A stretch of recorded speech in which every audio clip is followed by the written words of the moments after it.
Welcome to Tenor Tech, where I solve the problems you didn't even know you had. You start by confirming the camera model and required app. This matters because many cameras only use 4 GHz Wi-Fi.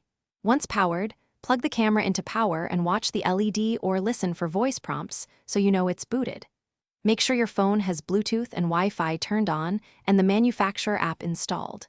This initial setup reduces pairing errors and speeds the next steps, so don't skip verifying model, band, and app before proceeding. Now open the app and sign in or create an account.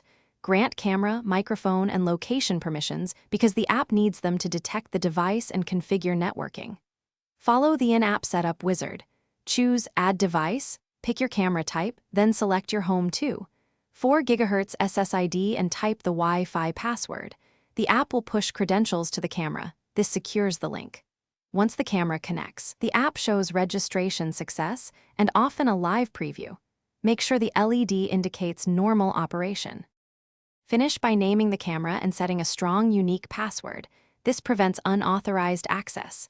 Configure motion sensitivity, recording schedules, and choose cloud versus local storage so you retain meaningful clips. Test live view, pan/tilt if available, and two-way audio to confirm latency and volume.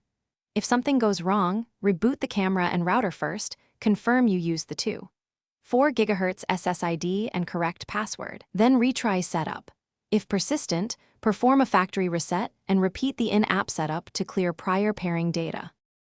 Thanks for watching. Subscribe to keep your life in tune.